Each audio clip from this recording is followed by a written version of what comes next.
Veja o que diz aqui. Hebreus, capítulo 13, versículo 12. Vamos começar aqui e vamos chegar ali onde começou a nossa... Hoje, se ouvirdes a sua voz, e você vai entender o passo a passo e vai estar aqui diante do espelho do Senhor, porque a palavra é realmente o espelho. Você nunca deve se comparar a homem nenhum, a mulher nenhuma. Você tem que sempre se comparar à palavra. Ela vai te revelar se você já nasceu de novo, porque muitos são que correm da palavra. A palavra está até sumindo das igrejas. Por quê?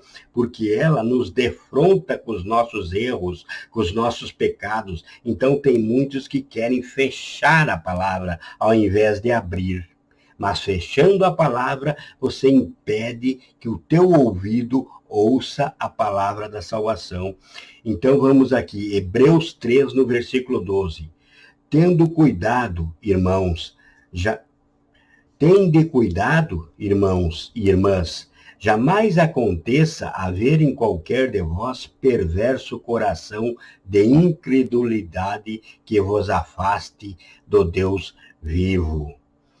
Pelo contrário, exortai-vos mutuamente cada dia, durante o tempo que se chama hoje, a fim de que nenhum de vós seja endurecido pelo engano do pecado.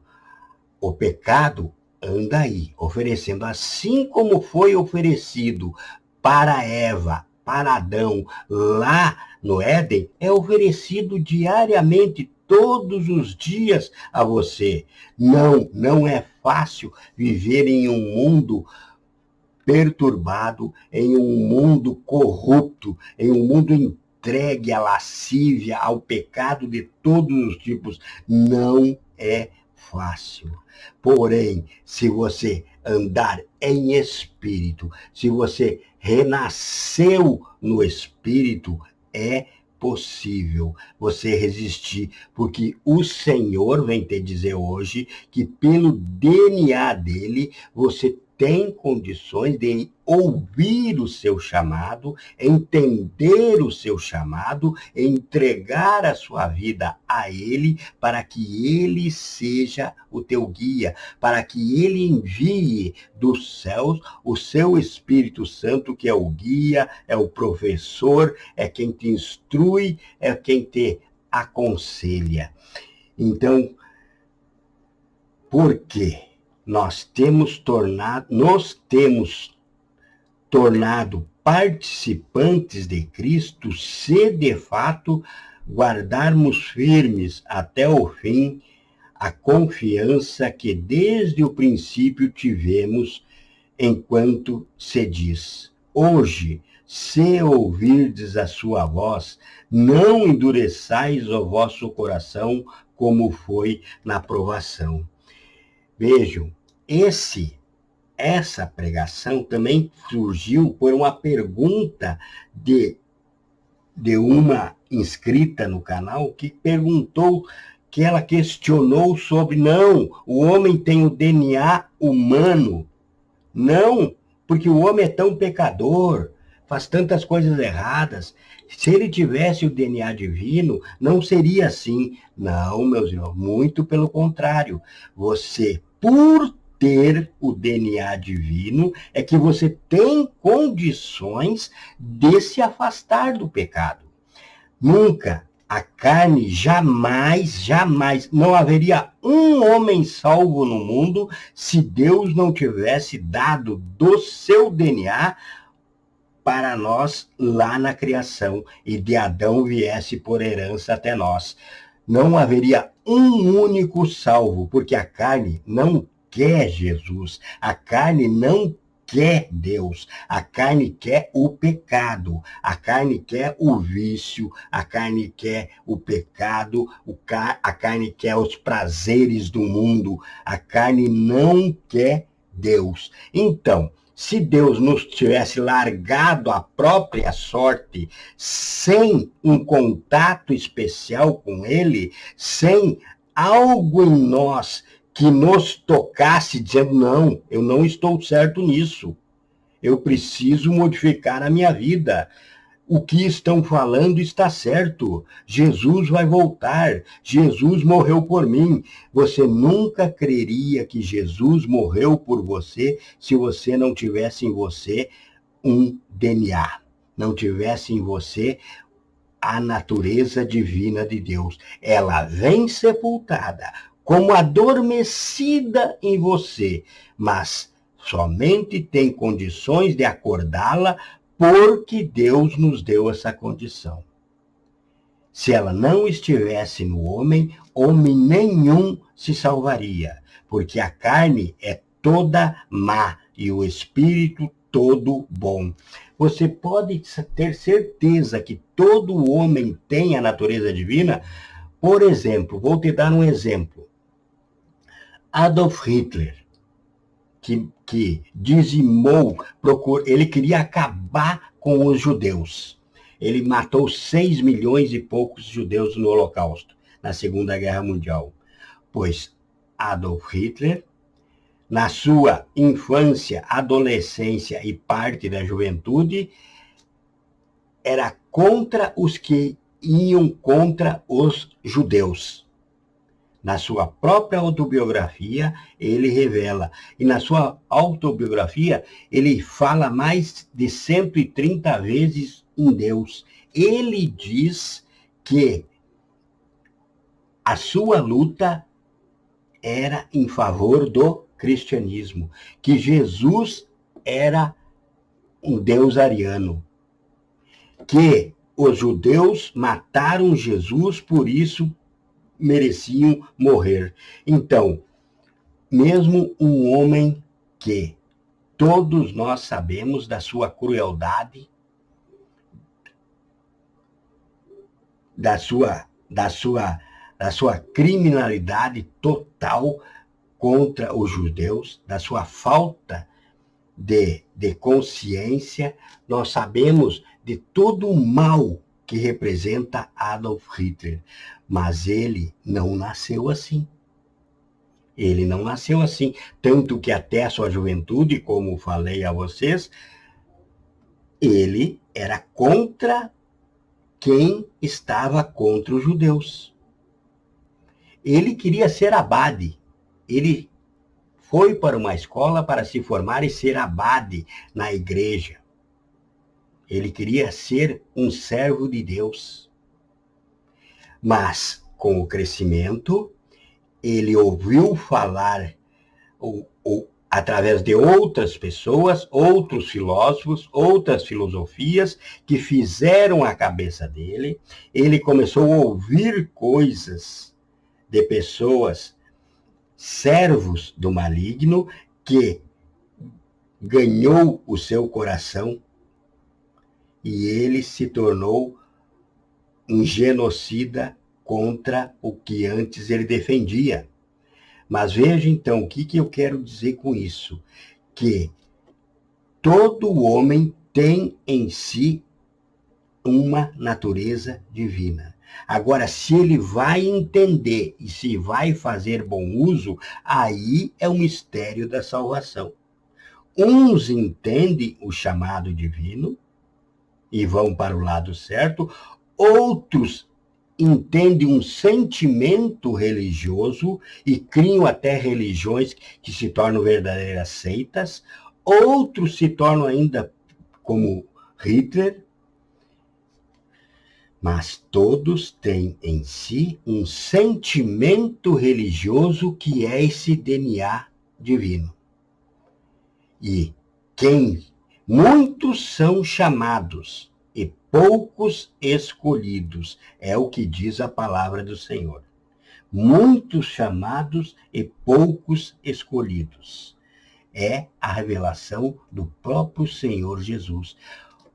Porque a carne é muito forte, porque fomos, como foi falado já, formados da terra, primeiramente carnais e depois espirituais. Assim como morremos em Adão, chegamos ao mundo com o espírito adormecido em nós, o nosso corpo é uma sepultura do Espírito que está em nós para ser vivificado pela fé em Jesus Cristo. Então, sem mistério nenhum, Deus formou a carne, soprou o Espírito. Primeiro a carne, depois o Espírito. O homem vem ao mundo carnal para se tornar espiritual. Agora, uns se tornam espirituais indo para Jesus Cristo e a salvação, ao que o criou, voltam ao Pai, e outros entendem mal ou fecham os seus ouvidos à palavra do Senhor, porque todos ouvem, de um jeito ou de outro, todos ouvem. Outro ponto fundamental para que você entenda sobre o DNA de Deus, sobre esse chamado, sobre esse ouvido de Deus que todos têm, é que para que haja justiça no dia do julgamento, todos têm que ter ouvido um chamado de Deus. Agora, se vai atender ou se não vai atender, é que é o mistério da salvação. Se você está em Cristo, você atendeu, você ouviu o chamado e fez bom uso desse chamado. Agora, quem não ouve, quem continua dando as costas ao Senhor, não terá desculpas naquele dia. E aí que se revela o amor e a justiça de Deus. Então, Deus colocou todo mundo abaixo do pecado para que todos tivessem a mesma chance de ressurgir, de vencer o pecado. Você veio ao mundo para vencer o maligno, não para ser escravo do maligno. Você veio para vencer e voltar ao jardim do Senhor, e voltar à presença do Senhor. Então o Senhor, por amor, ele criou Satanás, enviou Satanás para a terra para o tentar, para que o homem caísse, para que o homem, por amor, entendessem o amor de Deus. Por amor, deveria haver condições do homem errar, para que o homem pudesse entender o significado de Deus em sua vida. Ora, quem dá valor a um advogado se nunca precisou defender uma causa? Você daria valor a um advogado ou qualquer profissão se nunca precisasse daquele profissional? Não. Então, qual o valor que você daria a Deus se nunca precisasse de Deus? Porque você precisa de Deus por quê? Você precisa de Deus para se salvar, para não ir para o inferno. Você precisa de Deus para também ter uma vida próspera e santa na terra. Você precisa de Deus porque você entende o tão mal que é estar longe do Senhor. Então, quando você erra, você precisa do advogado Jesus Cristo. Como você nasceu afastado do Senhor e você sente aquele sentimento religioso, você sente aquele DNA, você sente aquela chamada, você quer retornar. E enquanto você não encontra Deus, você pode ter o dinheiro que você tiver, pode ter o que você tiver, pode ganhar o mundo todo, mas você ainda terá um vazio enorme no seu coração. Você por acaso já analisou a história, a biografia de tantos e tantos e tantos homens e mulheres, artistas famosos, que morrem muito jovens, que a droga acaba com eles e tudo mais, pessoas que se suicidam, jovens com 15, 16, 18 anos se suicidando, ricos e pobres, mas mais o suicídio ainda na classe mais alta. Esses famosos, por quê? Porque eles ganham o mundo todo, mas não ganham a presença do Senhor. E o seu coração continua vazio. E o inimigo das suas almas, Satanás, os convence do pior, que é muitas vezes tirar a própria vida. Por quê? Porque endureceram o coração, não ouviram a voz do Senhor. Quando digo não ouviram o chamado do Senhor, aqui quando diz, hoje, se ouvirdes a sua voz, não endureçais o vosso coração. Veja, não endureçais o vosso coração. É por quê? Porque certamente todos ouvem, alguns endurecem, outros não.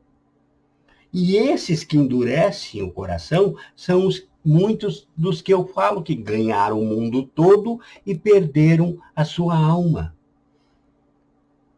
Que adiantou agora tudo que ganharam, tudo que juntaram? Quem ama a riqueza, não que um rico não vá entrar no reino de Deus.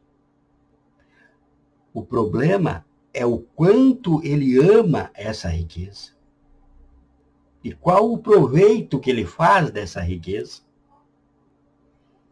O que ocupa maior espaço no coração dele? Esse é o problema da riqueza. Não a riqueza em si. Não a riqueza em si, porque o Senhor tem muitos e muitos ricos que são servos santos do Senhor, mas que sabem o que fazer com a riqueza. Agora, a grande maioria se perde, quer ganhar o mundo e perde a sua alma. Então, o Senhor vem nos dizer,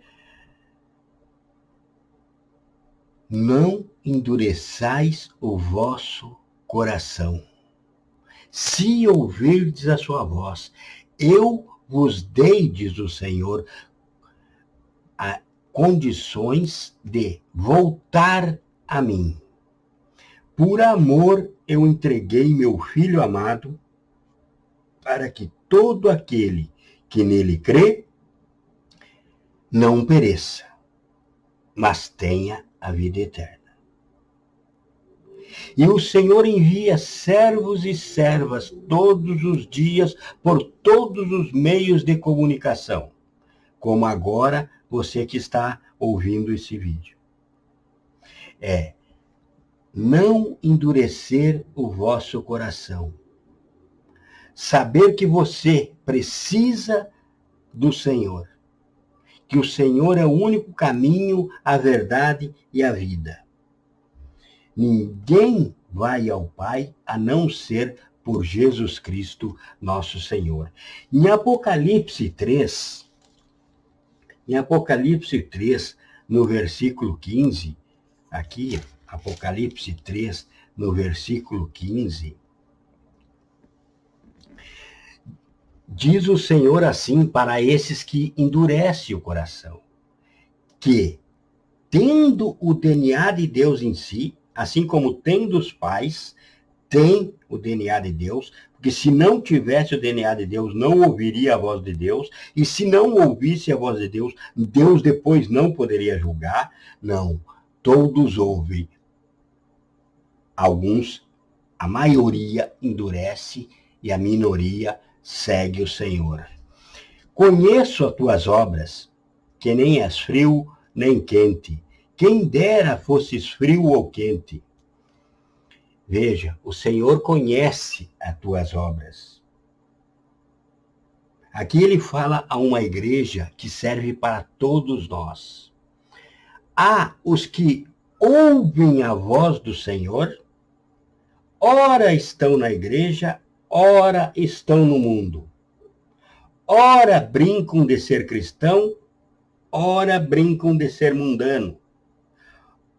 Ora estão santos, ora estão no pecado. Então esse não é frio e nem quente. Ele não é ateu e não é cristão.